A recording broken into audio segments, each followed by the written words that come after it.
আমরা সেই বৈঠক থেকে নেতৃবৃন্দ আপনাদের সামনে উপস্থিত হয়েছি। সেখানে এই অভিযানের অন্তত ৬-৭টি পয়েন্টে আমাদের নেতৃবৃন্দ পথসভা করবেন, শীর্ষ নেতৃবৃন্দ। সেই সব পথসভা সফল করা, এই বিরাট লং মার্চের যে কাফেলা চলবে সেখানে হাজারের ঊর্ধ্বে গাড়ি এই লং মার্চে সংযুক্ত থাকবে ইনশাআল্লাহ কমপক্ষে। আর পথে পথে তো নানান গাড়ি যুক্ত হতে থাকবে, হাজার হাজার, যেটার কোনো পরিসংখ্যান হয়তো এক্ষুনি আমাদের কাছে নেই, তখনও হয়তো থাকবে না। স্বতঃস্ফূর্ত জনগণ আমাদের এই কাফেলা ইনশাআল্লাহ যোগ দেবে। লং মার্চের নিরাপত্তা, লং মার্চের যাত্রীদেরকে সুশৃঙ্খলভাবে, এই যে সকাল 7টায় শুরু আর রাত 10টা-11টিকে লালদিঘিতে সমাপ্ত হবে, এই লং টাইমে কি কি সমস্যা মুখোমুখি আমরা হতে পারি সেগুলো বিস্তারিত গাইডলাইন এখন দেওয়া হচ্ছে।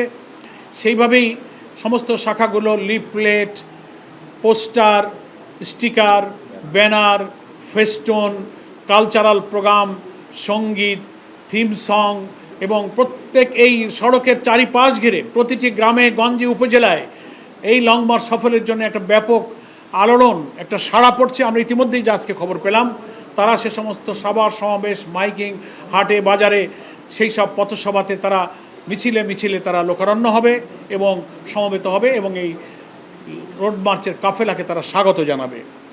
আমরা এই রোড মার্চের ডিসিপ্লিন সম্পর্কে অনেকগুলো বিভাগ করেছি, অভ্যর্থনা বিভাগ করেছি, মেডিকেল বিভাগ করেছি, পরিবহন বিভাগ করেছি, আমরা প্রকাশনা, তারপরে আইটি বিভাগ, স্বেচ্ছাসেবক বিভাগ, সাংস্কৃতিক বিভাগ, নিরাপত্তা বিভাগ, তারপরে প্রশাসনিক যোগাযোগের বিভাগ, চিকিৎসা বিভাগ, সংশ্লিষ্ট ট্রান্সপোর্ট পরিবহনের বিভাগ, আমরা এই সব বিভাগে বিভাগে আলাদা আলাদা দায়িত্ব ভাগ করে দিয়েছি। সেই সব বিভাগীয় দায়িত্বশীলদের নিয়েও আমাদের গতকালকে সমন্বয় সভা সম্পন্ন হয়েছে। ফলে আমরা আল্লাহ তাআলার উপরে ভরসা করে বলতে পারি যে আমরা মহান আল্লাহর সাহায্য পেলে আর আমাদের এই হাজার হাজার গাড়িতে যুক্ত যে পরিমাণ জনগণ আমাদের সাথে সামিল হবে, প্রত্যেকের সহযোগিতা পেলে আমরা এই রোড মার্চকে, লং মার্চকে ইনশাআল্লাহ সফল করতে পারবো। আমাদের বড় সহযোগিতার একটা জায়গা হচ্ছে প্রশাসন। আমরা পুলিশ প্রশাসন,